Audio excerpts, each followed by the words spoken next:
On today's episode of Drummers Eating Pizza, John sits down with producer, drummer, and multi-instrumentalist Jim Fogarty.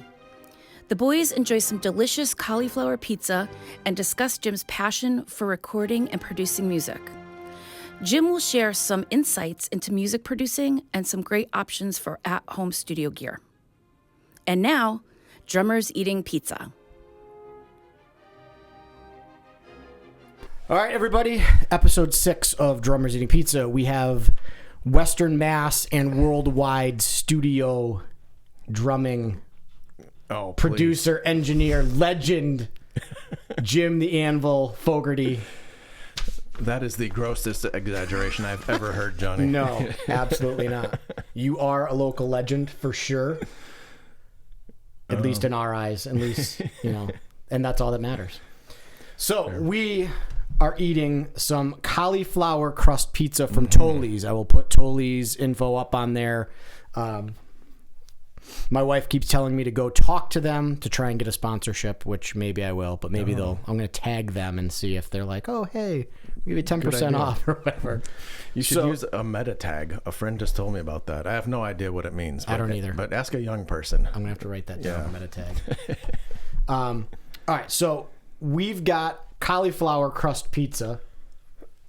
So why don't you explain why you requested cauliflower crust pizza? Actually, before you talk, let's grab a slice. Okay. So we've got pepperoni, Hamburg, peppers, and Jim wanted the jalapenos, but they didn't have jalapenos.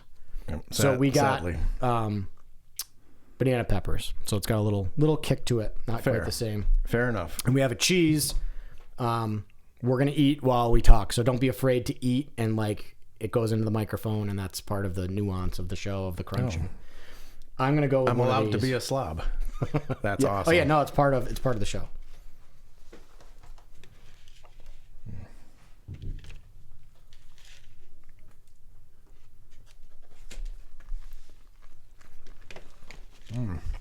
We're off to a great start.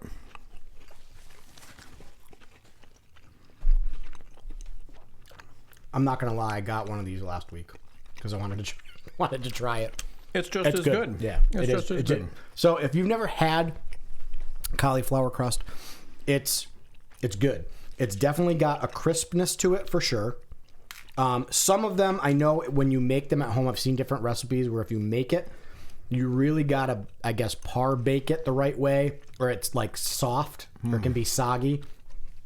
I don't know, honestly, if they make their crust fresh or if it's pre-made, but it's good. If somebody gave me this and didn't say anything about it and it was just on the table and I took it, I wouldn't be like, oh, this tastes funny. So if you're afraid of the cauliflower, don't be. It's at least from Tolly's, it's delicious. So why did you request cauliflower? Because over the last decade, me, many aging men, have continued to balloon in the midsection. Rotund. Yes. And after hitting my all-time high in weight last year, my PCP notified me that I had officially crossed into the diabetic threshold. The type 2 year old and fat diabetes. Yes. That kind. And losing weight was the only way to deal with that without having to go on to medication and cut out all the excessive carbs and sugars. And I've since embraced that. And the cauliflower crust pizza has fewer carbs because it's made from cauliflower and not bread. That doesn't mean that you can eat cauliflower crust pizza every day, but challenge accepted. It helps. Yeah. I'm going to try the cauliflower crust pizza diet and write a book about it. see what happens. Now, the diet involves so much more than just changing your regular pizza to cauliflower crust, but that's one small piece of a much larger picture. Now, what about breads and pastas? Do you eat any? Out. Completely out. Gone. What about gone. Potato chips? Gone. What about potatoes? Sadly, gone. Wow. One of my all-time favorite foods, potatoes and ice cream. So no ice cream at all. No ice cream. I have found pretty good substitute, which is this Chobani zero sugar yogurt with raspberries and blackberries. Yep. Has somehow managed to scratch that itch, and I have not had one mouthful of ice cream in over a year. So do you just do that, or do you like blend it up? I just put them into the yogurt and. So I didn't know, because I did. There was, there's this guy Vinny Tortorich who does NSNG, no sugars, no grains. That's his thing. Mm-hmm. And his co-host on his podcast had a cookbook, and she did. I think it was like ice, heavy cream, and strawberries, and that's you make like an ice cream out of it, and it's actually pretty good. I didn't think it was going to be good, but it was. Same thing when I had tried to cut out everything. I used that to scratch the itch. If you see Nelson in the video, it's just the way it's going to be, folks. I don't have a door down here, so he's definitely going to be in the shot. Hopefully he will not steal the pizza right off of Jim's plate, but it is a definite possibility, so be guarded with that. Nelson, go lay down. Now, you see, cats don't do that. My cats do. Nelson, go lay down. Go lay down. Go on.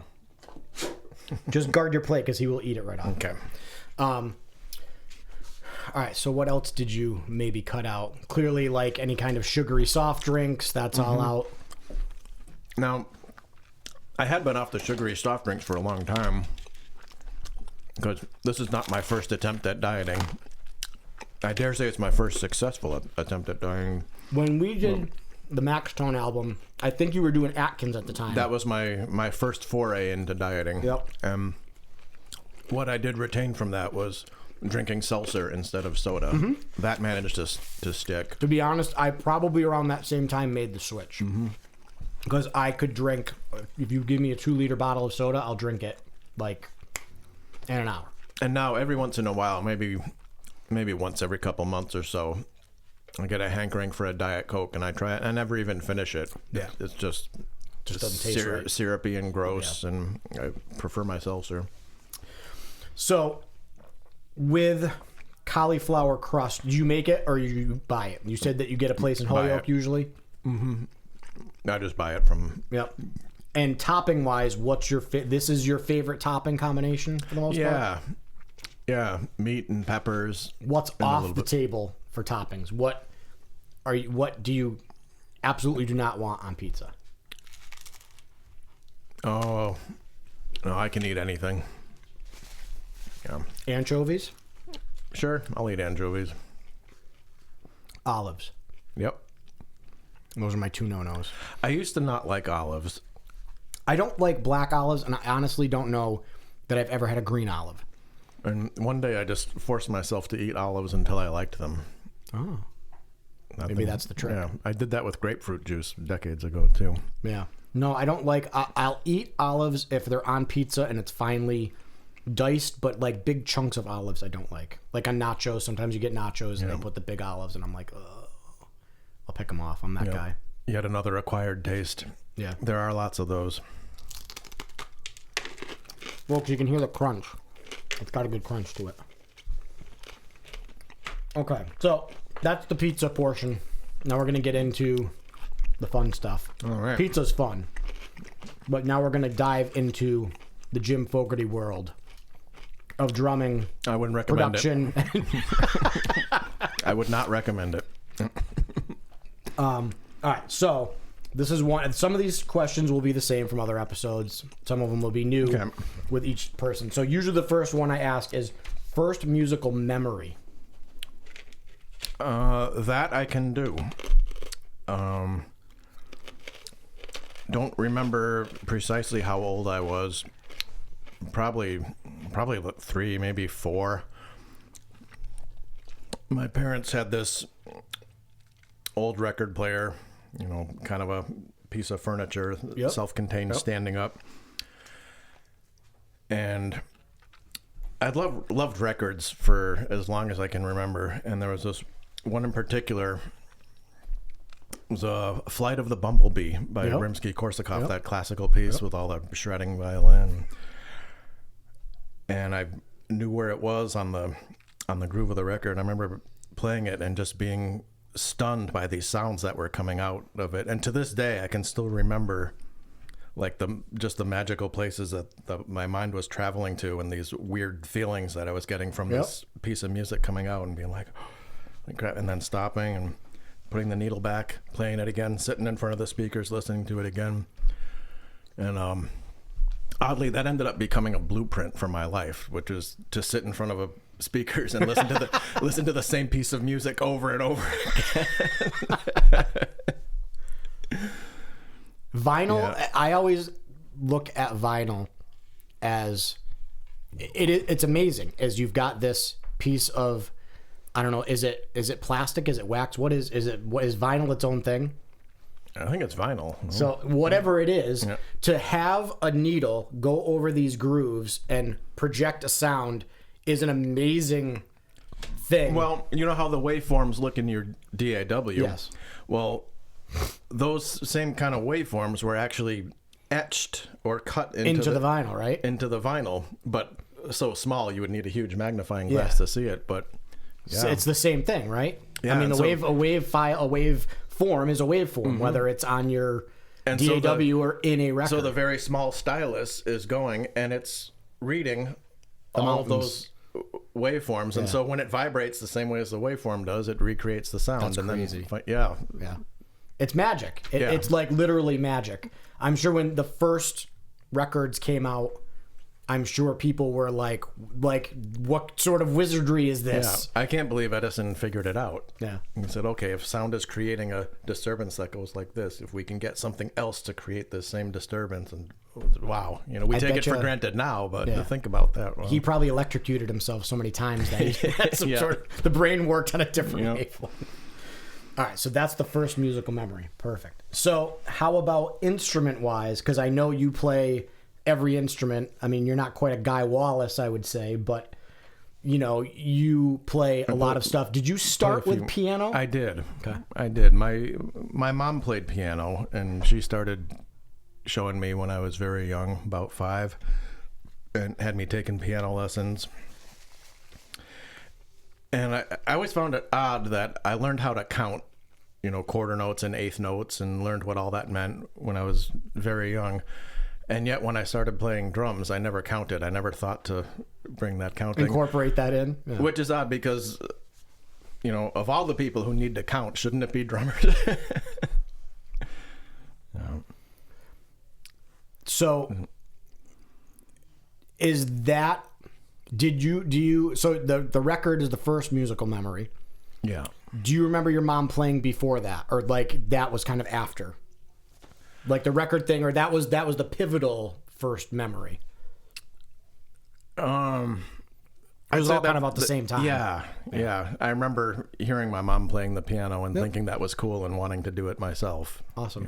Yeah. I think in Sting's memoir, he said his first musical memory was, I think, his mother or his grandmother playing piano, and he laid and watched her feet on the pedals and heard the sound. I think it was his mother. It might have been the grandmother, but I think it was his mother playing the piano. And he said I would just lay on the floor and just watch her feet and listen to the sound and hear it sustain and not sustain. Wow. And Oh, that's something. Yeah. So you are like, you're pretty much Sting. Right. And then when did you go? You went from piano. Did you go to drums? Did you go to guitar? What was the progression? Then drums. Okay. Yeah. And then when did you pick up other instruments? Was that in college? Was that in high school? And guitar shortly after drums. Yeah. Yeah. And that was all before college, clearly. Yeah. Okay. Yeah. So how about light bulb moment in music of like, this is what I want to do? Maybe it's like junior high. I know mine, and I've said it before on the show, my moment was going to Riverside and seeing the Blushing Brides on the middle of the race course. Yep. And I don't know who was playing drums at the time, but I was probably, I think it was freshman year or 8th grade. And I'd never heard a concert like that. I'd never heard it on big speakers. And I heard the kick drum and the snare drum. I was like, that is what I'm going to do. That's what I want to do. That was my light bulb moment. Did you have anything like that musically? Yeah, I may have had several. the generation of musicians that we grew up loving, they all talk about having that Beatles on Ed Yes. Sullivan moment, how they saw the Beatles on Ed Sullivan, and that changed their life. Of course, that was before we were born, but for that generation of musicians, I think I had my own Beatles on Sullivan moment, and that was in 1976, seeing Kiss on the Paul Lynde Halloween special. Okay, nice. Where they came out and lip synced and mimed Detroit Rock City, but my 10-year-old self did not know that Yes. that it wasn't real. I thought it was real, and I've since gone back and revisited that video. They played it up pretty well. Yeah. But yeah, that was a life-changing moment right there. That's when I was decided to become a drummer. Yep. And Now, had you played drums at that point? Like, were you kind of messing with drums? No. So you saw him playing drums and said, "That's what I want to do." yeah, Nice. and rock music, like drums and rock music, both just came storming into my life at the same time. Yeah. Now, what age was that roughly? 10. Okay. Yeah. Nice. Very cool. I think John Wysocki talked about that was like his big influence was Kiss. Yeah. He heard Kiss and like loved the band and he could play the drum beats, and it was like you listen to Rush and it's like that's Yeah. cool, but I can't do that. Right. Rush came much later. Yeah. I think with a lot of guys my age, we were all just kind of blown away by Kiss. Kiss was a phenomenon when it happened. I never really got into Kiss. Well, because you were younger, and by the time you were aware, Kiss had kind of changed, and they didn't have makeup. They were doing different stuff, and I don't really like much of what they did after the 70s, but I think for a while in the 70s, they did really great stuff. Yeah. That might just be my bias, but Yeah. I appreciate what they did. Yeah. For sure. I just never I guess I was never none of my friends really liked Kiss. I think my brother had an 8-track of Kiss, Yeah. and I think I used to play it, and he only had like 5 or 6 8-tracks, so I listened to him over and over. But it was never like I never got drawn into Kiss's music. I appreciate what they do, but I never got the Kiss bug. Yeah. Which it was a thing, and at that age, Yeah, my first bands that I was drawn to was Motley Crue, Theater of Pain. Oh, okay. That album, Home Sweet Home, that stuff, and then Shout at the Devil. I've said it on this thing too, is going down to Platypus and going when it was down where like Ocean State Job Lot is. Yeah. So you remember when it was there before it moved over to the far end? I remember where it was when it was on the far end, because I grew up in Holyoke, not Westfield, so I don't know. So Platypus Westfield used to much be, before there the used to be 90s. a bunch of shops where like Ocean State was. There was a Chinese food restaurant, and I can't remember the name of it. If anybody's from Westfield and you can remember what the Chinese food place was, it was like next to Ames. Ames was there. Oh, I don't remember Ames. Yeah. And I went in, and I'm pretty sure it was Dave, the owner, and I went in with my dad, and it was $9.99 for Shout at the Devil, and I had a $10 bill, and I went in, and he's like, "Oh, that'll be $10.24," and I was like, "It says $9.99." He's like, "Oh, I know there's sales tax," and I remember saying to him, "I'm a kid. I don't think I pay taxes." And, and my father came in with another $1, and Dave laughed, and he goes, "I've never heard anybody ever tell me that." He goes, "Don't worry about it, kid. I got the extra 26 cents." Yeah. So I got the record for $10. So that was now. Did you say you had a couple light bulb moments? So that was and then so for about a year, I was the world's biggest Kiss fan, and then about a year later, one of my classmates was like, "Yeah, Kiss is all right, but you should listen to Led Zeppelin." Oh. And he took the time to make me a cassette. He just made a tape of this record he had at home, and it was, which turned out to be Led Zeppelin 4. So I said, "Oh, I'll check it out." I brought it home, popped in the tape, and the first thing I hear is this really bizarre voice going, "Hey, Mom, I said the way." I'm like, "Whoa." And that became its own very deep rabbit hole. Yes. I had the same experience. I remember going to the middle school dances, and they always played Stairway to Heaven. That was the last song. And I always joked that, like, if you weren't making out by the time John Bonham kicked the drums in, it wasn't going to happen. You had like the 5.5 minutes leading up to it. It was like, if it didn't happen when the drums came in, it wasn't going to happen. But I remember, like, as a producer, you will know what the beginning is, the wow, wow, wow, wow, wow, wow, wow. What is that on? I don't know what it is. It sounds to me like a reel of tape kind of starting up from stopped position, like the way the pitch rises and kind of warbles, but then it kind of morphs back down a little bit. I don't really know what that sound is, but it sounds to me like something happening with tape. Yeah. So all I knew was Stairway to Heaven. I put that, my brother had the record, so I put that on, and I didn't know what it was because it didn't say Zeppelin 4 or whatever. Right. It just had the old dude on the front. Yeah. I'm like, all right, this is kind of cool. And I put that on, same thing. I hear the warble going, and then Robert Plant comes in, and then the drums came in, and like by halfway through the song, I'm like, oh, okay, this is pretty cool. Yep. I can get into this. And then like listen to the whole record and was like, wow, this is badass. Yeah. And I remember Clark Siebold was like into Zeppelin. He's like, you don't know who John Bonham is? I'm like, well, I've heard of him and I've seen him in the magazines, but like I only know Stairway to Heaven. And he was like, you got to check out stuff. So I remember going home after like jazz band in junior high, and finding that record in my brother's collection and putting it on. Yeah. And that was definitely a musical light bulb moment of like music records of being like, whoa, this is not this. Never heard anything like this before. Yeah, same. Nice. Same. I think that record in particular has just held up as probably like my personal, like most important record. Yeah. Just still. Yep. Yeah. Yep. From start to finish. Even the songs that you got tired of, I find I go back and I hear them new now. I hear them in a different way. And, yeah.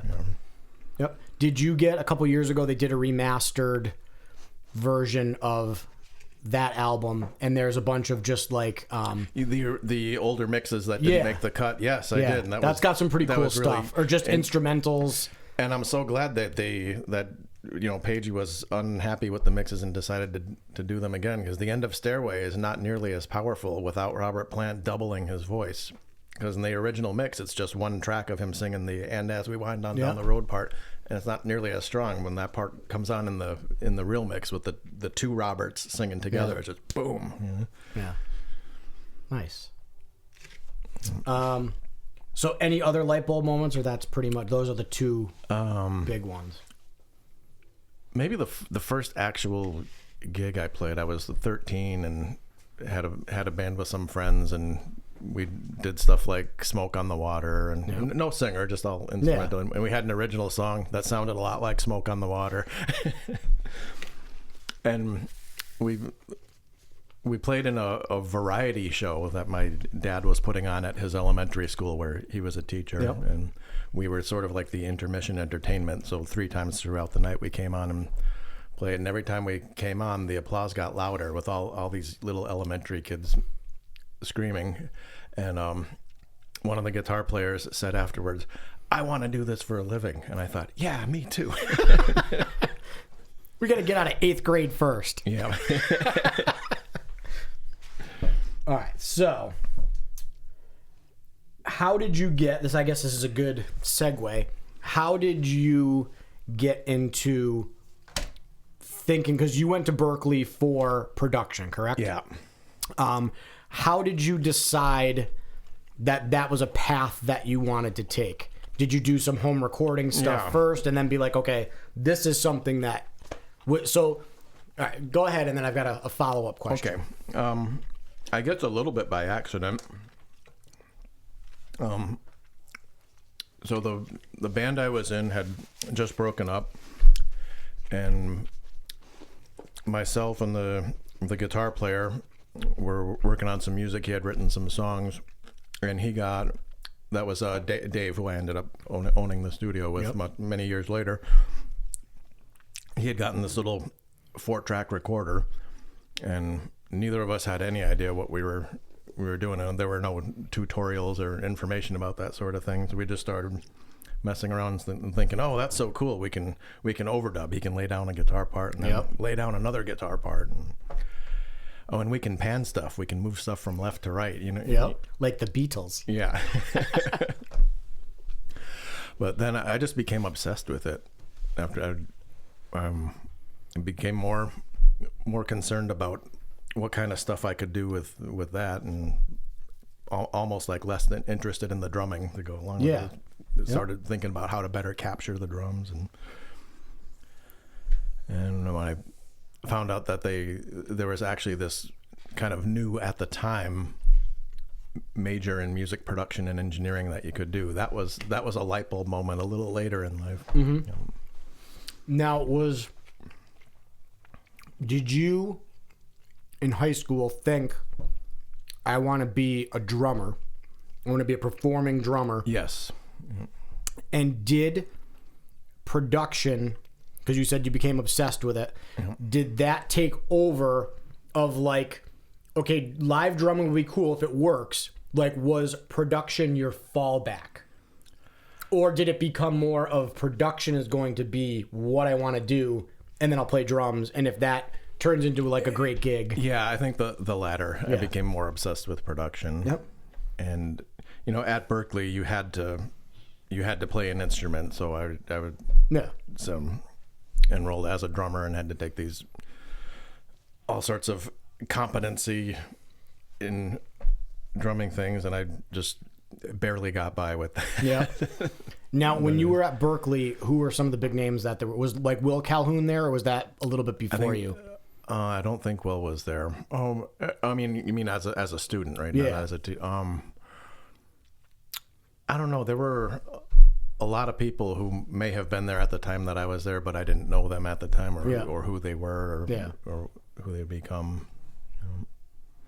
It's always funny to talk to like, people that go through music college and then find out like, oh, I went to college with that person. Or they were there. One guy who I didn't know very well, but he was a friend of a friend, and I had, hung out with him several times, was a dude named Chris Chaney, who ended up becoming a bass player for a lot of very successful bands, Alanis Morissette. Jane's Addiction, right. Is he currently with Jane's Addiction? Well, No, believe it or not, other? he is currently the bass player for AC/DC.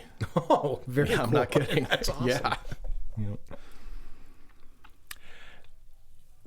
And that's a guy who to me just represented discipline, because he was always practicing.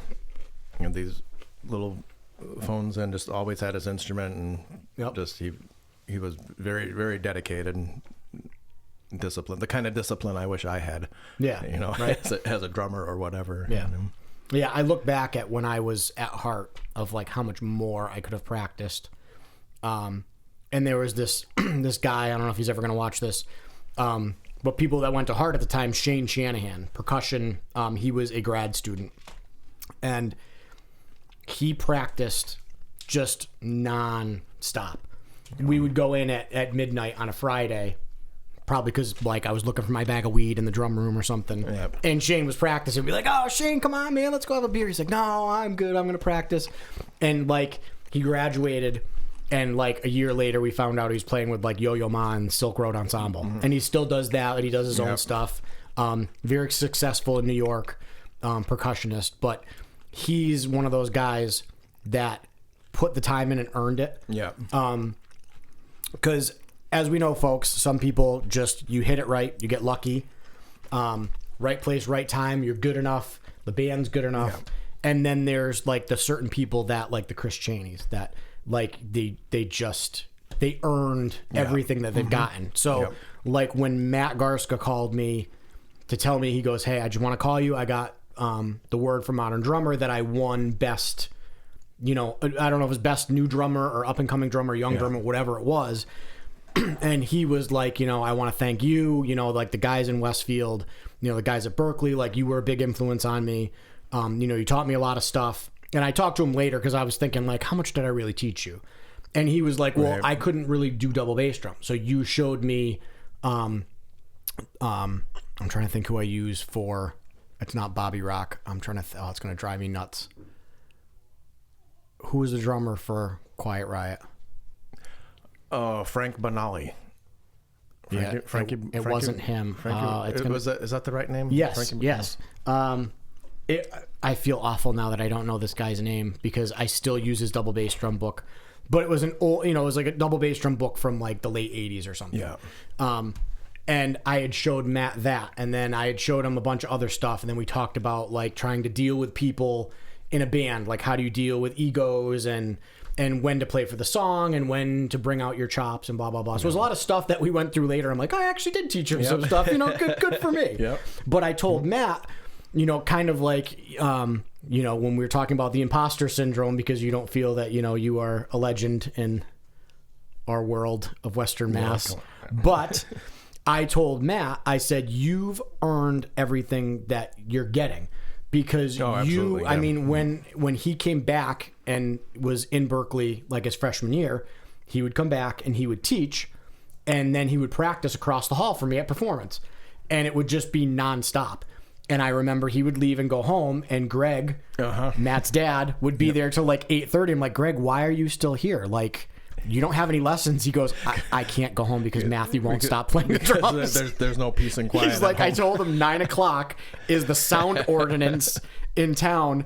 And then Greg would go home at like 9, and at 9:30, Matt would come back down for like 3 or 4 hours to the music store and go down in the basement and practice. And I think I had that kind of discipline for maybe about a year. Yeah. When I was like 11, 12 years old, and just learning some of that real basic independence of playing rock beats, and when I could finally play through some songs to headphones. And I remember this big moment when I finally gained the independence to play When the Levee Breaks, being able to place the kick on the upbeat, and I would sit there and actually work on that stuff for great lengths of time. And at some point I just got lazy and thought, oh, that's easy. I can do that.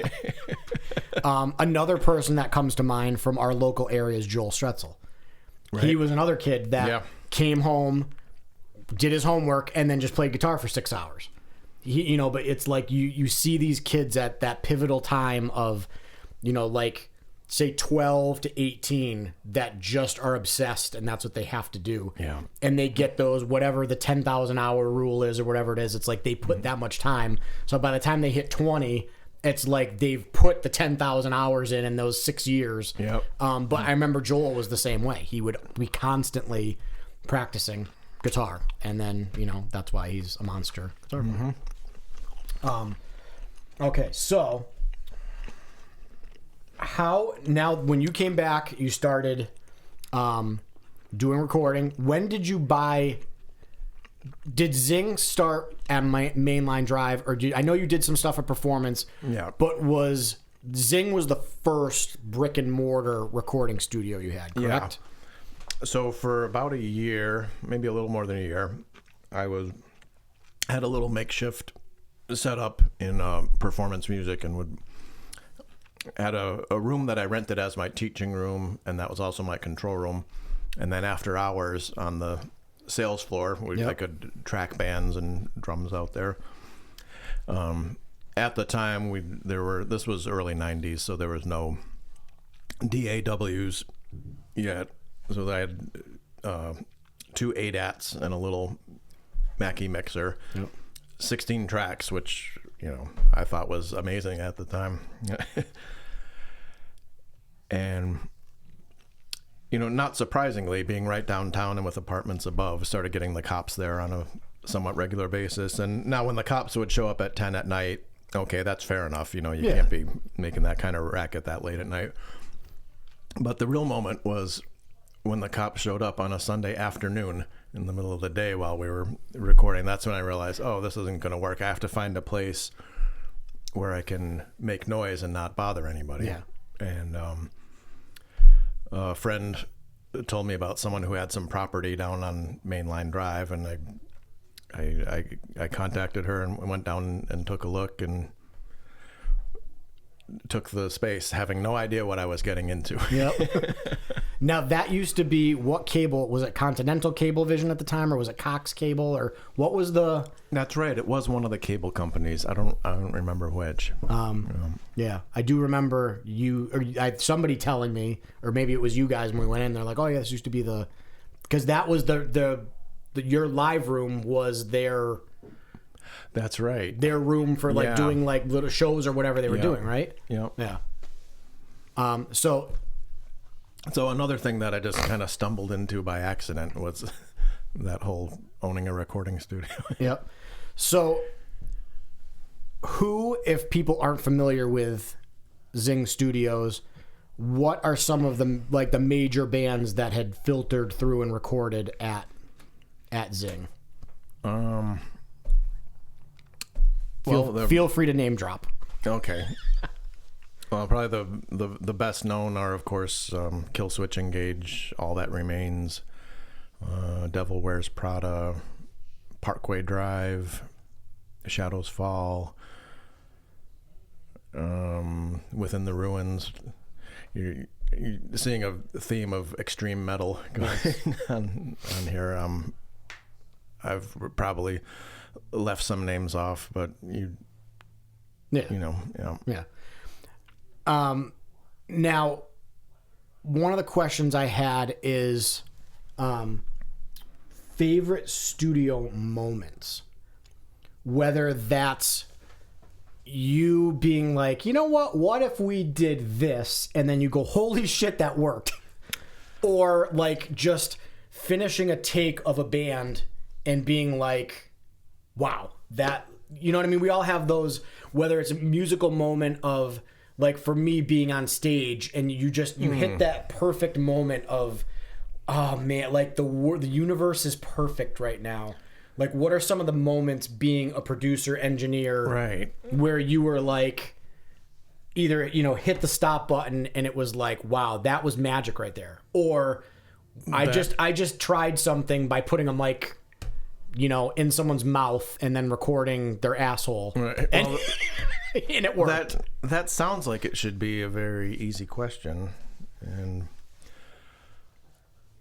and I must have an answer for that. There must have been several of those moments, or I wouldn't have kept doing it for as long as I did. Right? I've got nothing in particular coming to mind. Maybe we can come back to that one. Yes. Yes. Stew on that a little bit. Okay.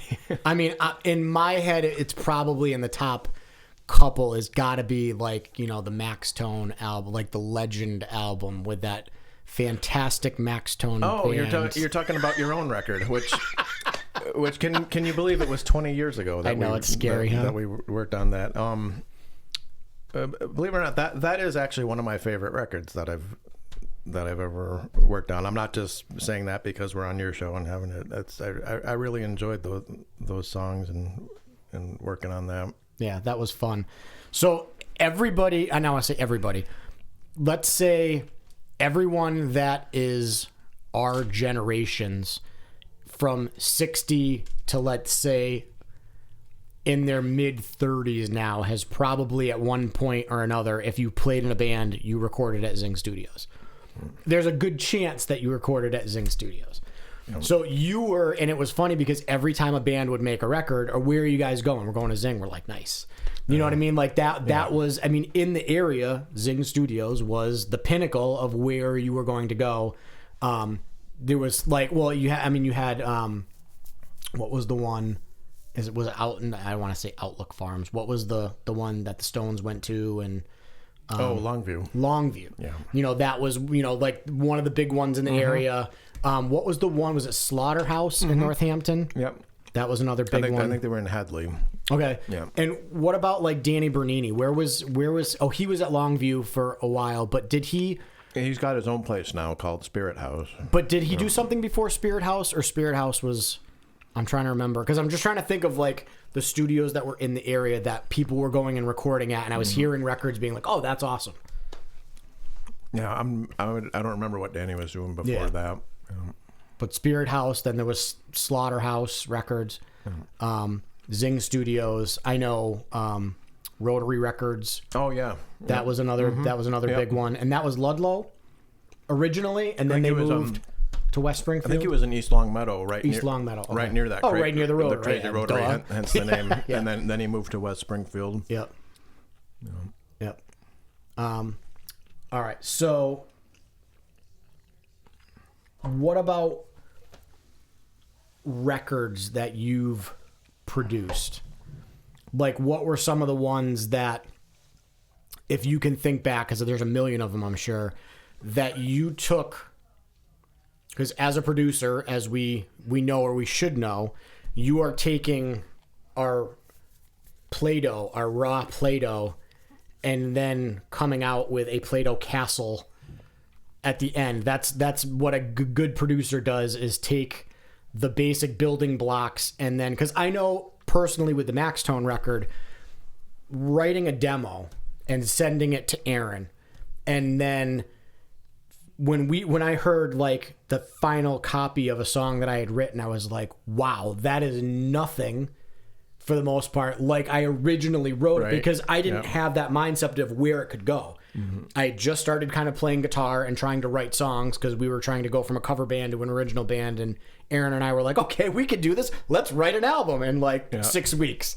So I was like, okay, we've got 12 songs. Let's go into the studio and book time and do this. And I just remember like, like Crazy Chica, or, like Legend, like writing that in my studio at home and having such a bare bones thing, and then hearing the final and literally having my mind blown sitting in the control room after you had done the mix. I think at one point you just get to a point where you can hear the raw idea, the melody and the chord changes and the kind of overall feel and groove, and you can picture what it would sound like as a record. Yeah, you can say, oh, this is a hard rock song, and so if this is done with Les Paul's really laying into that rhythm and doubled up, or this is more of a jingle jangle pop rock song, and this would be good with a clean guitar doing this. You eventually get to a point where you can just hear all those parts, and it's a matter of putting it all together.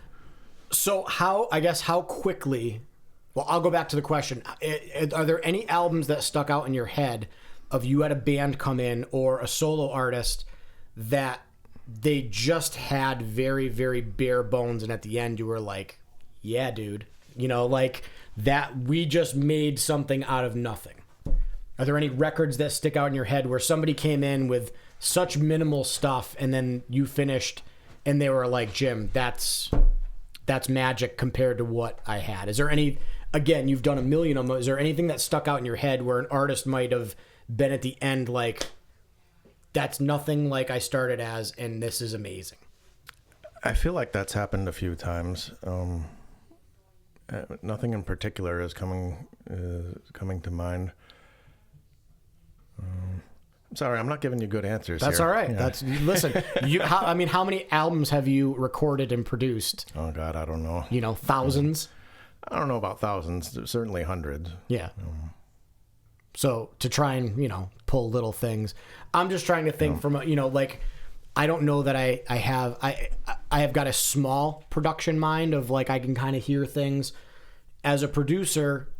How, when you take somebody comes in with a demo or a band plays you a song, from that moment to finished, what is it a big gap, or do you hear pretty quickly where the 80% finished product is, like right off the bat, and then you might tweak some things? Like most things, it's situation dependent. So, like someone... Sorry, I'm going to start that one again. I'm not editing this out. God damn it, you got to edit it out. There's no edits. My editing skills, as people have seen from these episodes, is very minimal. Oh, God damn it, Johnny. I'm out. That's it.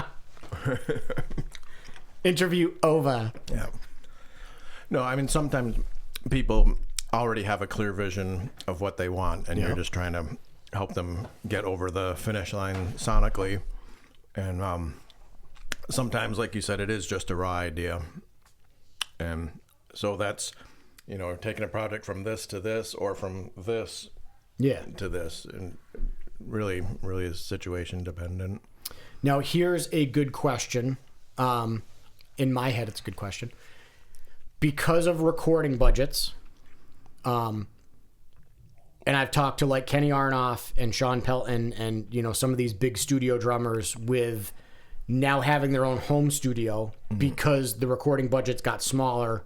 And you couldn't get a whole group in, and you didn't have weeks to do it. When you get somebody that's working on a new project,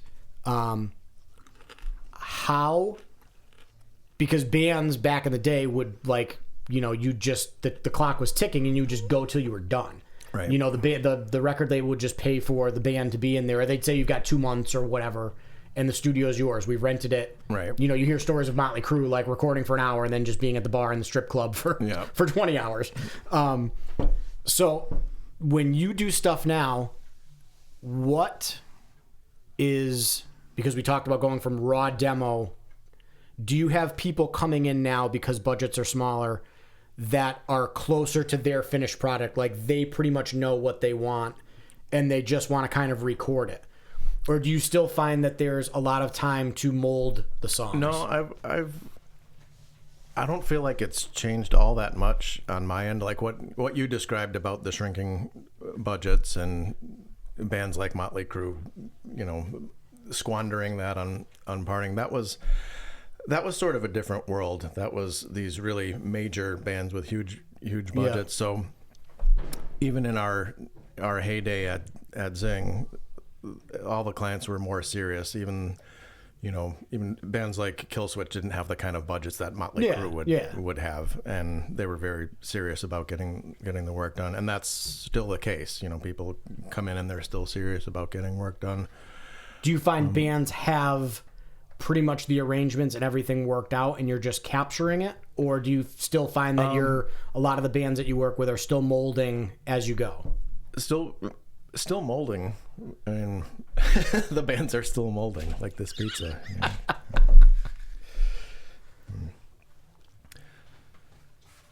No, there are still bands who want to come in and have you sort of become that fifth member with them and work on it until it's something worthy of presentation. Yeah. Yeah. Do you find that, because I asked Frank Alves, who he was the Guitar Center manager in West Springfield for a couple years. Yeah. Do you think that because of social media, that we might not see as many live musicians as we used to, with being places to play everywhere, clubs, bars, like everyone had music? Do you feel like there's more people making music and recording as there's always been? Or do you think some of the younger kids are just not getting into it because they don't quite... I always wonder, because my students still have... I can still see the fire in some of them. Yeah. When you say more people making music and recording, you mean just in general? Like, does that include people recording themselves at home? Yeah. People that now can buy an iPad and you have GarageBand. Yeah, I think there are more people recording now than there were. There used to be. Yep. Yeah. It used to be cost prohibitive. Yeah. And if you didn't have the money, you didn't have the... Now it wasn't going to happen. Yeah. Now there's stuff that kids can do on their laptop that if you had showed me that 30, 40 years ago, even with a big room full of... full of like, wizard. Yeah. See, I always, because I asked Frank about kids taking lessons. Did he see a large amount of kids coming in and learning instruments, or is because of social media and the online presence of, drum schools, guitar, like all these people that have their own, like, come learn with me online. Right. Are music stores seeing less students because more people are doing it from the comfort of their home? Right. Or is it both? You know what I mean? Like, is there more students now because you get the kids that might be introverted that don't want to go to a lesson because they're just not comfortable with people, especially some of the younger kids that, like, if you wanted to learn, that's just, you had to go to a music store or go to someone's house. Right. Whereas now Billy might say, I want to learn to play guitar, but, he doesn't work well with others and isn't going to work well with a guitar teacher, but he can do it online because he can rewind it and everything. Like, I'm wondering if there's more kids playing music or less kids playing music. Yeah, today. I don't... Because that's one I can't answer. Yeah. But are they more worried about the phone and playing an app and TikTok? But you bring or up creating music. This wealth of information that's online, which I kind of wish we had growing up. Well, you know, you've seen all these kids. I mean, I don't know how much you're on social media, but like Instagram and TikTok, you're seeing these 5-year-old kids that are playing YYZ. They're playing Tom Sawyer. Oh, some of that, yeah. And it's you know, I don't know if now, because again with social media, you're seeing more of these freaks, these kids that are just playing it. Have there always been those freaks, but we just didn't know about it because if you didn't read it in the local paper. Right. That is a good question. But without a doubt, the amount of information that you can pick up your phone or an iPad, I always say to my students, whether it's for a drum transcription over a certain spot. I mean, you can get a drum transcription and find 10 different people showing you note for note exactly how that part is played, and you know, same thing in the recording side. You find all sorts of engineers revealing all sorts of tips and tricks. Yeah. I say I wish we had that growing up, but I don't know. Maybe I still would have been lazy. Yeah. Well, I tell my students, I said, you'd go in the back of, for me, I'd go in the back of Modern Drummer magazine, and I would go to the DCI page or whatever, and it would be like, oh, Dave Weckel's video, his VHS, I've got to cut this out. I've got to ask mom for a $39.95 check to send in to Hudson Music or DCI or whoever was creating the drum videos, and then wait 6 to 8 weeks plus processing, and wait for that video to come, and then wait for dad to go to bed so I could like sit in front of the TV with the VCR and try and rewind it and watch Dave Weckel and be like, I can't do that. Right. That's cool. I can't do that. Right. But now, it's amazing with... I actually will go back and I'll go on YouTube or just go on the internet, and all the videos that I remember like trying to watch, it's all right there whenever I want to watch it. So I do love watching great drummers like Dave Weckel and everyone of that ilk. You know, love watching them, but it's also kind of like gymnastics. You know, like watching the Olympics and being like, wow, that's amazing that people can really do that. Yeah. But that's too much work. I'm not gonna. Yeah, no, and I tell my drum students that, like I've got one student that is now, he's graduated high school, he went to trade school, he's now got a full-time job, and he's working like 10 hours every day, and then he's got a girlfriend and he's doing this and doing that, and I'm like, dude, you're at the point now where you have to decide as a musician how much time management you can spend on what you want to do. Whereas when you're in high school, you're going to high school, maybe you have a part-time job, but it's like, well, I can practice double bass drum for 45 minutes, and then I can practice jazz for 45 minutes, and then I can do brushes, and then I can go rehearse, and it's like, now you've got an hour today, dude. What are you going to do? Where do you want to take your drumming to? Do you want to be a phenomenal double bass drum drummer? Because you're probably going to have to just focus on that now when you practice. So it definitely gets into that time management where when you were at Berkeley or when I was at Hart, just being like, that's all we had to do all day. And I just didn't do it as much as I should have. I had a great time. I'm glad I went. I made a lot of great connections. I learned how to play steel drums there. Still talk to people, still play with people, still record with people. Met a lot of great people. Yeah.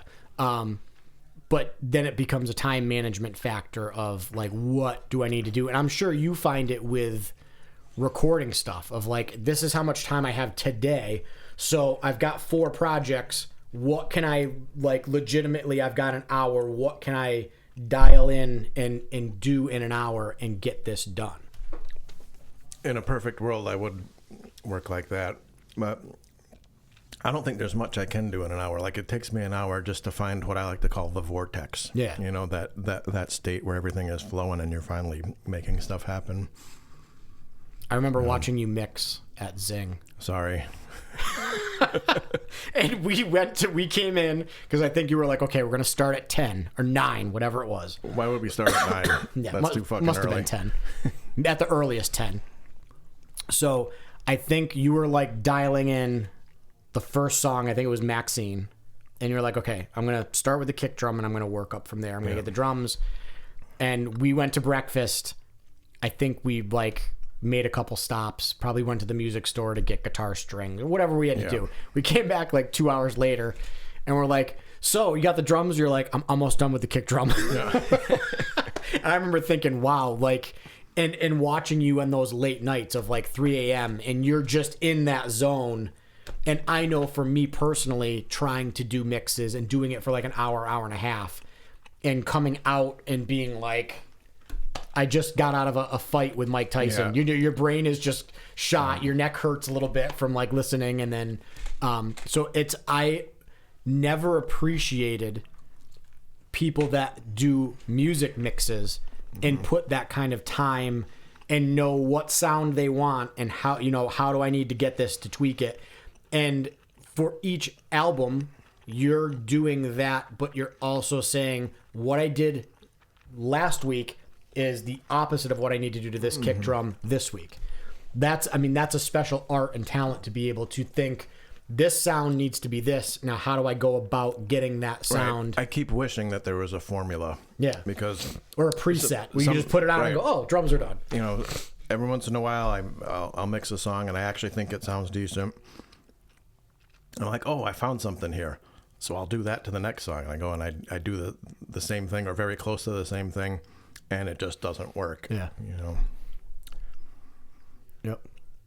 Yep. That's something, as you know, having my home studio, just trying to do that. And then when it comes to mixing, then I go down the rabbit hole of, like you had said with the information. Okay, how do I get a great vocal track? 7,000 YouTube videos. Like, who am I gonna listen to? Because that guy just said to do the complete opposite of what this guy just said. Yeah. And I remember, like, and the funny thing is, they may have both been right, because this guy might have been telling you to boost some high end because maybe he had used a dark sounding microphone on a singer who needed to be brightened, but maybe person B used a different microphone on a different type of vocalist, and brightening that would have made it very harsh. And again, situation dependent. Yeah, that's the theme of this whole thing. I was working on EQing for overheads for my drums, and watching a video, and the guy's going through. He's like, "Okay, so we're gonna do this. We're gonna go do that," and I go, "Oh yeah, no, that sounds better." He's like, "Hear that? That's absolutely what you don't want." I'm like, "Okay."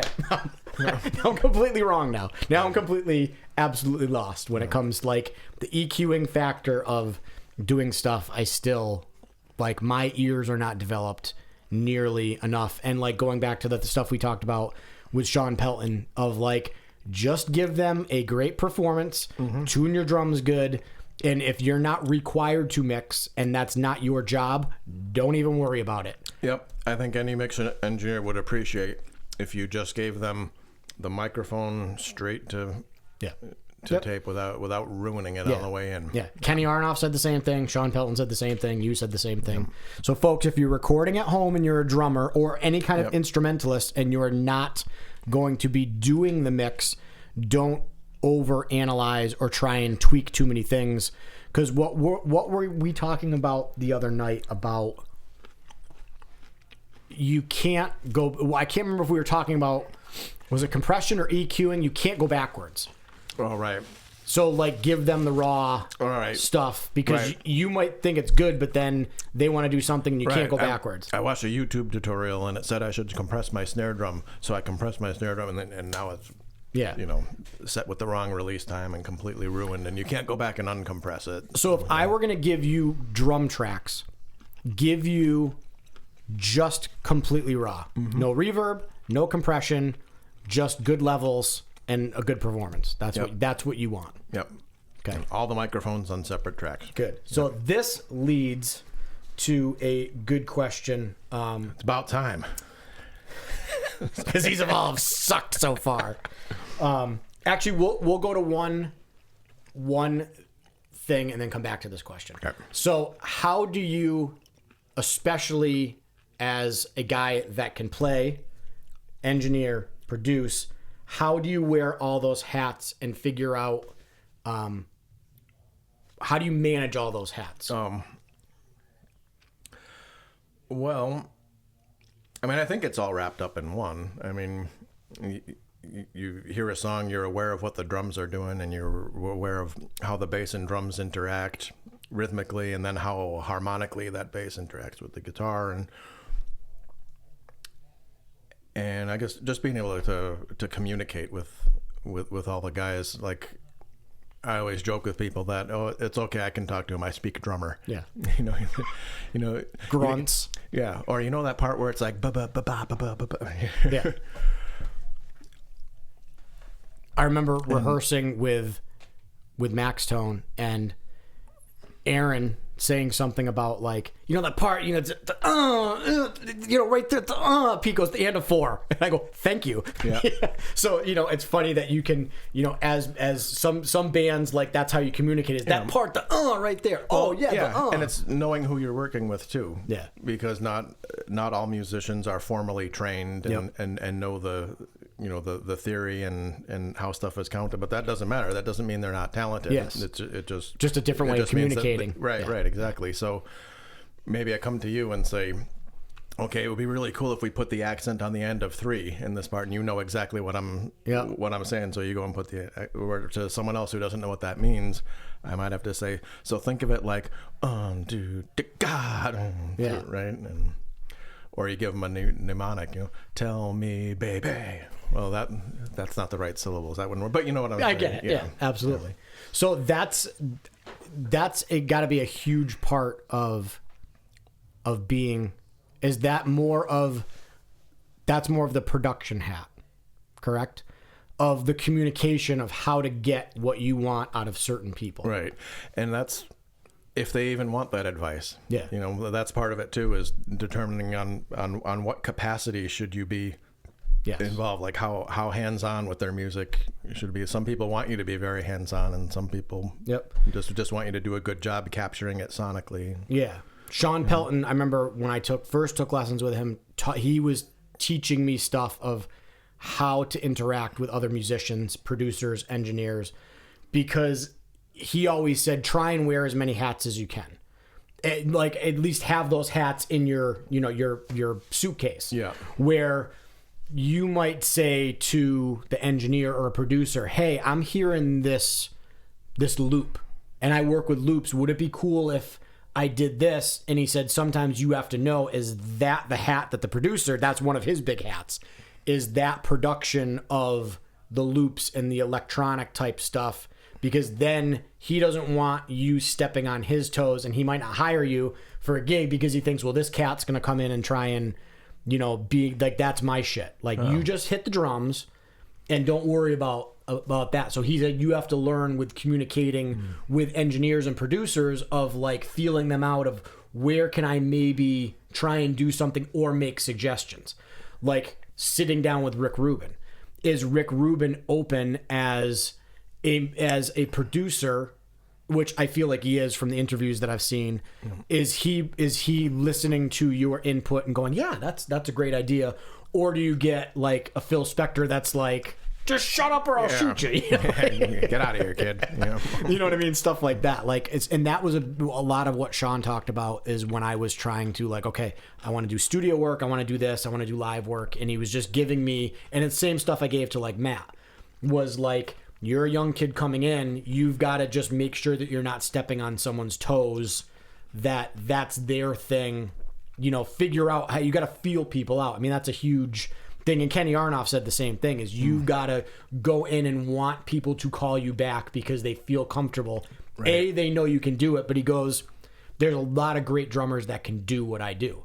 He goes, I'm hitting stuff and I sound great and I can come up with parts, but a lot of musicians continue to get the call back because they know how to make everyone in the room feel good.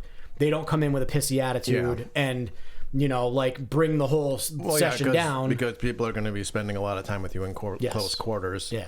So you have to at least be nice to hang around with. Yeah. So I'm guessing as a producer, like you've had to figure out with different bands how to weave yourself in to get out what you need to get out of them. Because some guys, are going to, I'm sure you've had it, because listen, nobody likes constructive criticism, especially when it's not what I've had to figure that out in my head of how to not put on a sourpuss when somebody says my idea sucks, and it's like, that's how I want it. And then they explain, well, chord-wise, it doesn't sound good because the progression of what you're doing chord-wise with what you're trying to do doesn't work that way. Yeah. And I'm just like in my head being and it's how that's how I hear it in my head. But and it's how you present it too. You could point out why it's not really working. Say it's kind of a cool idea, but you hear how that's clashing right there. You might want to go somewhere else. That's a lot better than saying, "No, that's stupid. Don't do that." Yeah. I'm sure you gave us some of those in the studio. Nah, that's dumb. Don't do that. So here's where, if you're listening at home, all three of you, take out your pens and pencils and notebooks. This is what I'm actually excited to do, and I actually don't have a pen or a pencil, so I'll have to rewind it for myself. I'll try and put stuff in the bio, like the show notes. So owning a studio, understanding microphones. Let's start with drums. Mm-hmm. If you have somebody that comes in and says, I have a home studio that I'm starting, I have a very limited budget, I want kick, snare, overheads, what do you suggest gear-wise? Actually, let's start with, like, depending on how many interfaces you've used and DAWs or whatever, what do you recommend personally? And I know everyone's got their own thing. I've used very few. I've been using the same interface for over 20 years now. So what have you used? What do you use? Just an old DigiDesign, which even goes back before Avid was Pro Tools. Just the interface for Pro Tools. It's been serving me for 20 years. I know there's all sorts of really good and less good stuff out there, but lots of functional stuff. Now, you've always used DigiDesign. You've used Pro Tools for the most part. Yeah. Would you recommend that with somebody getting in? Because they're so, like, I started with DigiDesign. Well, I started with, like, the Pro Tools. I had the 0002. What was the 8-channel one? It was the rack mount. I think that was the 002 maybe. Yeah. And I had whatever version of Pro Tools it was, and then they went to the subscription, and I was like, I'm out, because I wasn't recording enough at the time to pay a monthly or yearly subscription to be able to upgrade for free and blah blah blah. But because Pro Tools still seems to be the industry standard, would you recommend somebody getting in that feels like they're going to be serious? Because you can still use GarageBand, and I've heard actual albums that people have done in GarageBand, and they sound great. Logic is a great, affordable alternative for someone starting out. Or Pro Tools is a little more investment, and you're going to continue to pay. Now, is Logic Mac and PC? No, Logic is Mac only. Okay. You mentioned GarageBand. GarageBand is really Logic Lite. Okay. It's just Logic with some of the functionality stripped away. So Logic is the big, full version. So Logic might be a good step for somebody that maybe has used GarageBand and wants to get a little bit more serious. Yeah. If you're fluent in GarageBand, then moving to Logic will be no problem. Okay. And it's much more affordable than Pro Tools. Yep. Now, I'm biased to Pro Tools because that's the DAW that I learned on. Yep. And at the time, it was the best. I don't know if it's still the best. I think it is. It's definitely the industry standard for sure. Because I know Sean Pelton has people that he's always like, they're like, dude, you're giving me files out of Ableton. Like, come on, dude, get with the program. And he's I've used Ableton. I know how to use it. I don't have any problems with it. I can do it like that. I know all the tricks. And that's what he uses. It's the industry standard because the industry is still dominated by old people like me who started on Pro Tools. Listen, kid, you were going to give me tracks. You're going to give me Pro Tools tracks. Okay, so ultimately I think it comes down to whatever is you're comfortable with. Because ultimately you're giving somebody WAV files, when you're burning something, if you're trying to share files. And as long as everything's compatible. And some of my younger clients have spoken very highly of Reaper. Yep, I know a lot of people, because I think that was it free at first, or you could definitely get the free version, it's or it free, and then if you want, you can send them $60. Yeah, I mean, so basically free. And I know, like Joe Desolate's when he was taking lessons with me, and when he went to college and he was using stuff, he was definitely a Reaper guy. And I had never used it because I think is that PC is Reaper or is it I think Mac it's too? both. Is it both? Okay. All right. I've never used it myself, but people do speak highly of it. Yep. Interface wise, you've seen a bunch of different ones. Is there anything that you would not recommend a certain one, but is there, like, would you say if you're starting a small home studio, start with a 4 input one, or start with 8? It depends what you're recording. If you're just recording yourself singing and overdubbing guitars, then there's no need to have a rack of 16 preamps. Yeah. But if you're recording live drums, then of course you need more inputs and more preamps. Yep. So it all depends on your... Once again, situation dependent. Yes. I mean, all of these are kind of loaded questions. You know what I mean? There's a million answers to stuff. Okay, so let's go back to now microphones. As drummers, if somebody says, I have a limited budget, what would you say they need for microphones? I said kick, snare, 2 overheads. What would you say if somebody's trying to do live drums? Is that the minimal that you would recommend?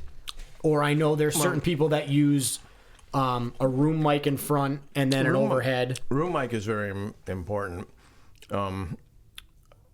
Equally important is, if not more important, is a good room in which to record them. But yeah, room mic is a big part of it. So you do want to have the overheads, but then a mic out in front of the kit, just recording it from whatever, 6-7 feet, just getting that rolls. That really makes a difference. Yep. And then like kick snare, so maybe like 5 microphones, maybe. Kick snare, overheads, room, and then if you have the luxury to have close mics on your toms and hi-hat. Yep. But if let's say we're starting with bare minimum. Bare minimum, I guess kick snare, overheads. Okay.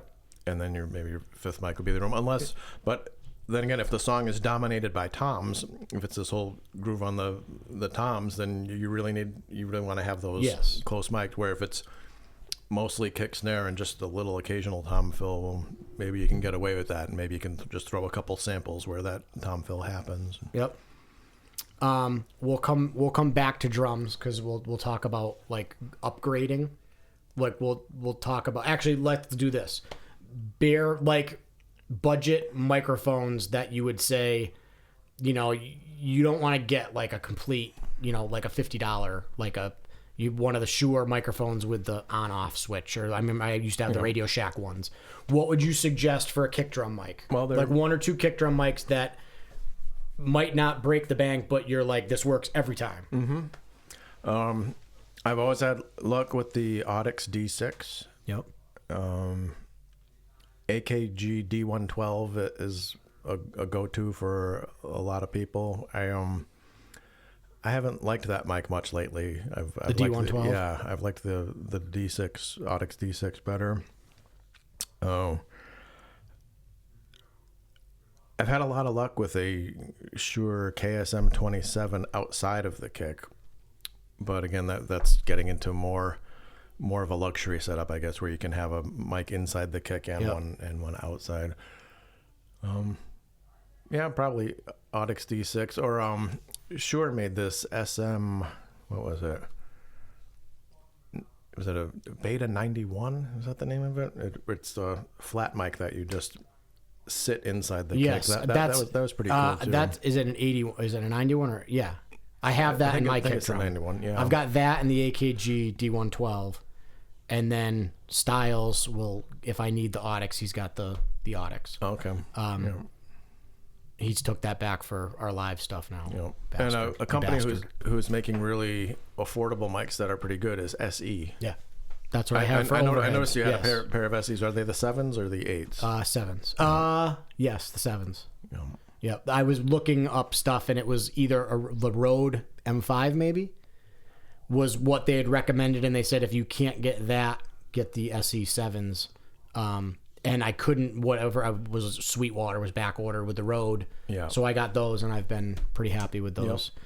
Again, my ear of not knowing sonically what is, really good, Yeah. and the specs of everything. Like talking to. Well, it's also what works with your kit too. Yeah. There've been a lot of situations where this 57 for ever, I guess, has been a lot of people's go-to on the snare drum, and sometimes I often start there, and sometimes I end up swapping the 57 out because it's just not sounding good on that particular snare drum. Yep. And SE makes this V7 or V7X, I forget which one it is. Sometimes I swap that out, and then that really sings in the snare drum. And there's a lot of other mics that work in that situation too. So. I bought a Lewitt instrument mic because Kenny Arnoff said that Fogarty has I believe a 57 and a Lewitt on the snare drum all the time for live. That's like he says he doesn't get, like Kenny said when he goes on tour or records. That Fogarty. Yes. I was confused. Your uncle Fogarty. Because he said the first time he went and recorded, he showed up. He had his cartage company show up with stuff, and he's like, I got all my cymbals and I've got my snare drums and everything. He's like, nope, you're gonna play this Camco kit with this snare drum and these microphones, and don't touch anything. Don't retune. I just want you to perform on my drum set because that's the way it is. And he said he does all the sound checks. Kenny plays and he goes to every different area to check. I've heard about that. For drums. He's very particular on his drum stuff. So let's go. If you were talking about kick drum mic, let's do snare drum. SM57. 57 or the SE V7X. Yep. Sometimes I have luck with the Shure. Is it the Beta 98? Yep. It's like a little clip-on condenser. Those have served me well for a long time. I've never really had to go beyond those. Yep. And budget-wise, if you wanted to do toms, a 57 would also do the trick if you were trying to do close mics on toms. Because I know that's going to be your cheapest. I don't want to say your cheapest, but that's going to be your best option to start. Yeah. If you're going for 57's fine. Yeah. Yeah. Now, what about overheads or room mic? Like budget wise, something that's you can get a matched pair for under $500.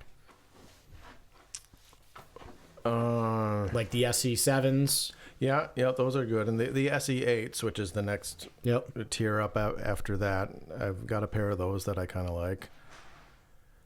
Some of those Shure large diaphragm condensers, like the KSM, what is it, 44? Or I think the KSM 34 might be a more budget-friendly version of that. Those are really good. Now, how would somebody that doesn't know, would it be going on, because there's a billion things on YouTube, throwing a good pair of headphones on and listening to the shootouts of overheads? Would you suggest something like that? Because there's a million articles and everyone's saying you should go with this, you should go with that. Or is it just kind of, and this is kind of what other people have said, is get what you can afford and figure out how to make it work? I think that's the best advice there, really. Yep. Get those mics in the right spot on your kit. Make sure your kit sounds good before you record it. That's a big part of it too, is making sure that the source sounds good. It's not just the microphone. You have to know how to tune your kit and how to get nice tone out of your cymbals and where to place those mics to capture the sound nicely. Yeah. My hardest thing is taking a snare drum mic and miking the V drum snare drum and getting a good tone out of it. It's always boingy. Miking the I actually I saw something online. It was a studio and it was clearly for like promotional stuff, but they had a V drum kit and they had the V drum kit mic'd, and I was they had overheads over the V cymbals, and I was like, oh, okay, this is clearly for just to use on someone's website building thing of, hey, look, we've got a studio, come here. But yeah, I got a kick out of that. Yeah. Now, what would you say? So that's drum microphones. What would you suggest for a vocal microphone that's very budget conscious, and then the sky's the limit from there. What would you say? Budget conscious, and then you've gotten that, and you want to maybe upgrade. What would the 2 microphones that if you had to start a studio right now and you said I only have enough money for a budget one, and then I want to get a nice budget conscious mic for vocals? I mean, would you say an SM58, or is that more of a live microphone for vocals? Because I know most people are using that for live situations. Actually, this one's pretty good. Yep. The Shure SM7. Yep. It's not that cheap, but it's cheap compared to those. Yeah. Yeah. Telefunkins and Right. Yeah. This is a good one right here. Yep. This is the Rode NT1A, I think. This was another one. I've never used any Rode mics, and it's not because I don't like them or anything. Just this one was something that I just kept seeing with reviews of people saying, if you're getting one vocal mic or all-around mic, it's great for so many different applications.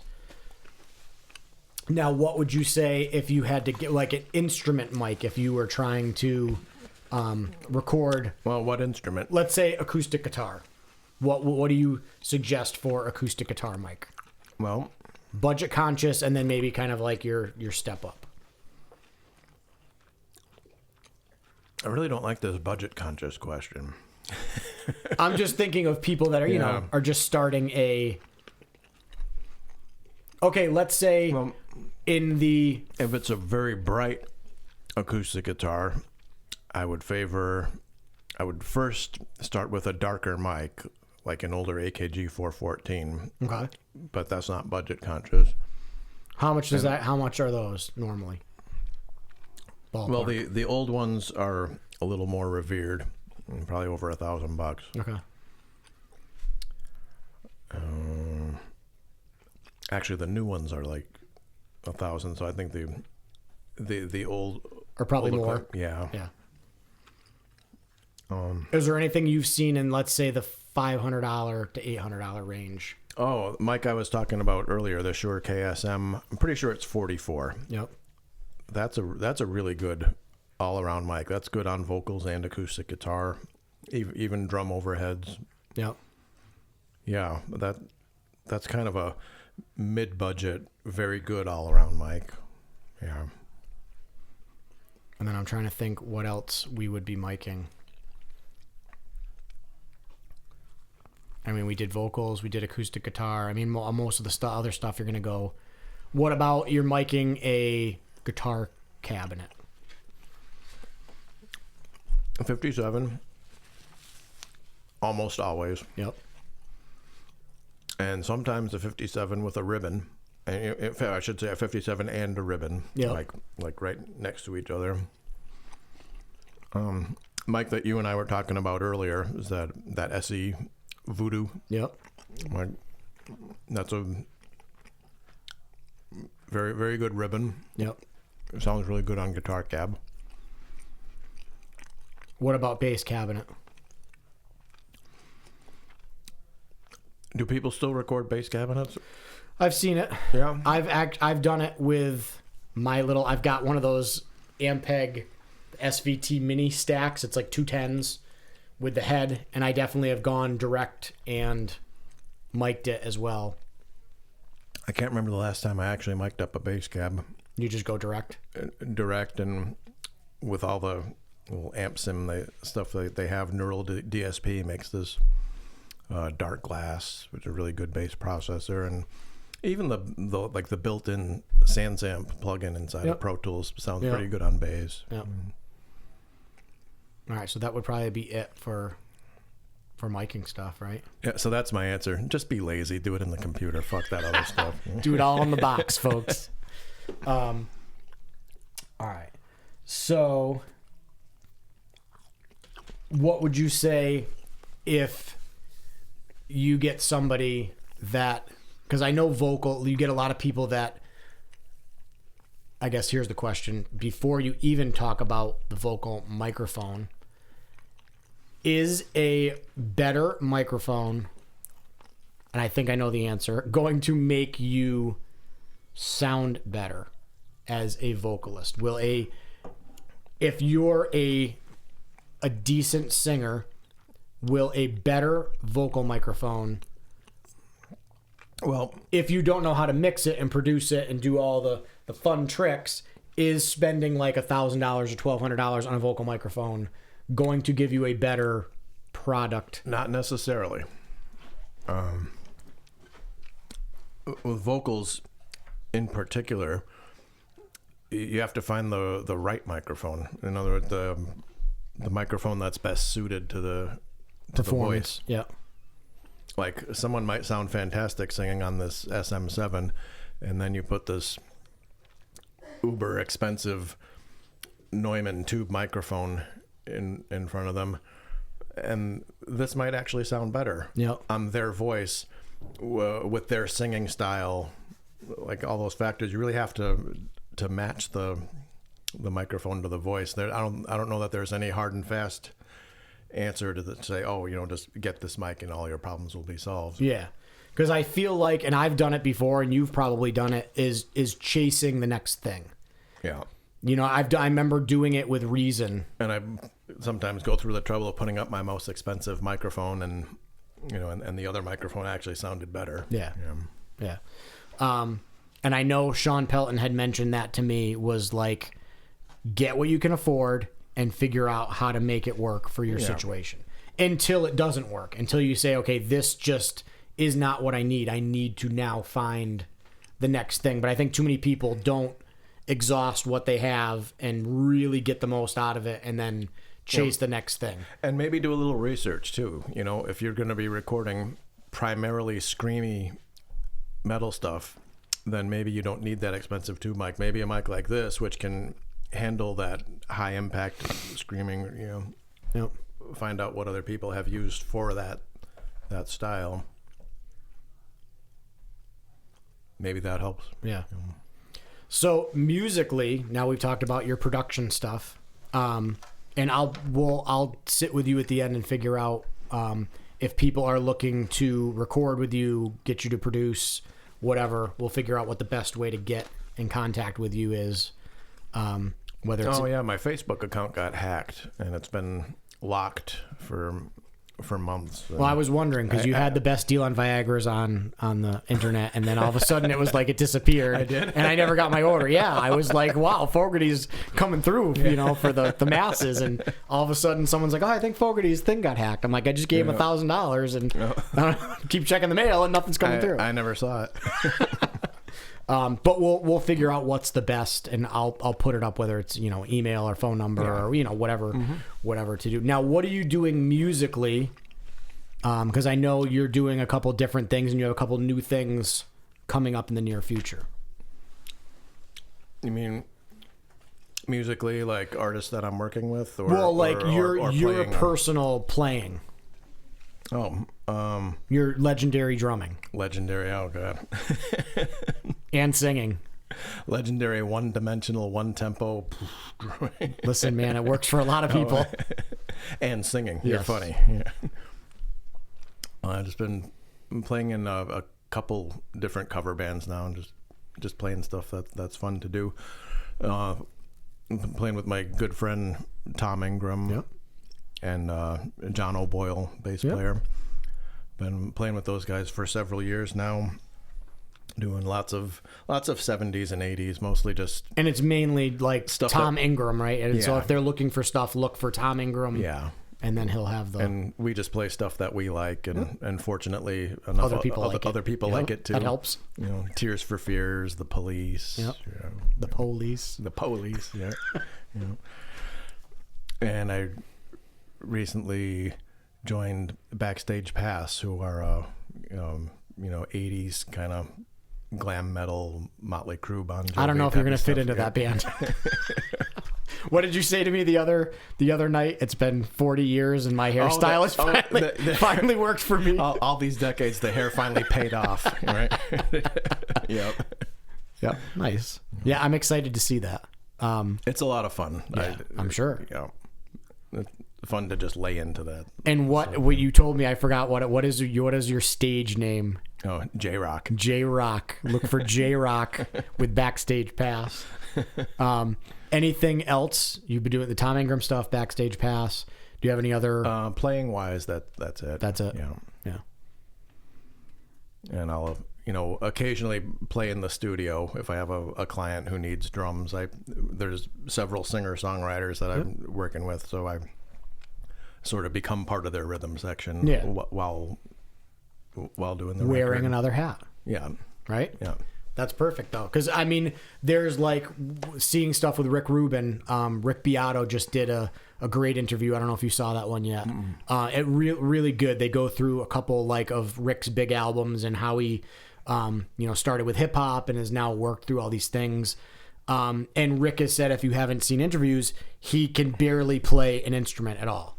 He's like, I can play a little bit of guitar. So to be able to, as a producer, hear a part somebody like a singer-songwriter that can't do that and say, oh, I got this great electric part that I can play and be able to do it. You did all the piano and organ on the Maxtone stuff and on other people's albums. I mean, that's amazing to have that hat that you can do. But interesting that Rick can hear that and he knows what works. Yes. And maybe he can't do it himself, but he's got a guy. Yes. He'll know he'll know who the right fit for doing that part is. Or he knows how to communicate with that instrumentalist and say, this is what's in my head. This is what I need you to do. Right. And clearly knows how to articulate. He's not being too vague. Yeah. Yep. Nice. So last but not least. Piece of pizza. We still have cheese. No time for cheese. Yeah, I know. No, that Tolly's Pizza, folks. Cauliflower crust pizza. I don't know if you ever have seen the sessions Dom Famularo used to do, and he's done it with different musicians, different producers. I think it started off mainly with drummers, but he always said, for the young kids coming up, what would you say? So if you sat down and somebody, because when you had Zing, there was always the intern, go make the coffee, clean the bathroom, answer the phone. If somebody comes to you and says, there's probably fewer opportunities like that now with fewer studios. But if somebody says, Mr. Fogarty, I would really like to get into production, engineering, even in a home studio. Okay. What are your words of wisdom for somebody that wants to do what you've done and what you're doing? Start doing it right away. I went to music college and I graduated thinking that I was ready to make records, and I wasn't. Yep. The real world is your best teacher. When I finally started doing it and charging people money to do it, every day I learned something, usually by fucking something up. I learned a lot of things the hard way. Yeah. But eventually you learn from those mistakes, and you don't keep repeating that same mistake, and you learn a little bit, and then at some point you look back and say, oh, that stuff I was doing back then, that sounds terrible. This is actually getting better. Yeah. So even if you're not good at it, to start recording your friends, even if it's for free at first or for beer money or whatever, just start recording and working with people and that alone will make you better at it. Yeah. Yep. So just do it right away and do it as much as you can. Yeah. Would you recommend, because like we talked about, so much information, would you go on YouTube and try and suck up as much information there, suck up as much information, like say somebody calls you and says, hey, can we get together for 2 hours? We'll do it like a lesson. I want to pick your brain. Would you say to somebody, try and go after producers that you can get a hold of and try and get information that way? Or how would people go about getting information, because there's so much out there? The YouTube thing is tough because there's so much information out there, and a lot of it is good and a lot of it not so good. So how do you discern what's good, and more importantly, how do you discern what's relevant to you and what you're trying to do? Yeah. Do you feel like producers that, I'm sure trying to get a hold of Rick Rubin is virtually impossible, some of these big name people, but maybe try and find records that you really like that you can find an accessible producer and maybe say, hey, I really like what you did. Can I send you some mixes and give me your feedback? Would that be a good option to do? Or is it, the same thing? You got to take everything with a grain of salt, as you could send it to this guy that produced that album and he might say yours sucks. And now it's like, well, that guy that I thought was great now says that what I'm doing is not right. Well, and depending where you're at, if you've been doing it a week, Yeah. don't expect that, some Grammy-winning guy is going to want to, listen to your home recording. Yeah. Nice. So, I think that's all my questions for today. Oh, one last question. As a drummer, this is like one of the biggest questions floating around out there. 2 snare drums that are a must-have for studio, for all around. Yep. Because I know that's in the price of snare drums is crazy now. I know everything, it's inflation, but I remember looking online for like the Alloy Custom, the Noble and Cooley, and they're about $350, and now you can't touch anything for under $500. What if you like maybe a wood and a metal, or like give us a couple go-to snares that you should have if you can. Ludwig Superphonic 6.5-inch depth and Ludwig Superphonic 5-inch depth. I don't really like wood snare drums. Metal snare drums always just seem to bite and scream more. Yep. Ludwig Superphonic's been my favorite lately. And you said what, a 6.5 and a 5? Yeah. And I know Black Beauty's a great one, but I've never actually played a Black Beauty, so I can't speak to that. Tama makes this. I think they call it Metalworks. It's this kind of.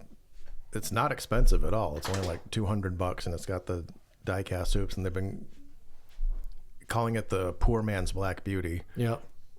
And I've got one, and it does that one thing really well.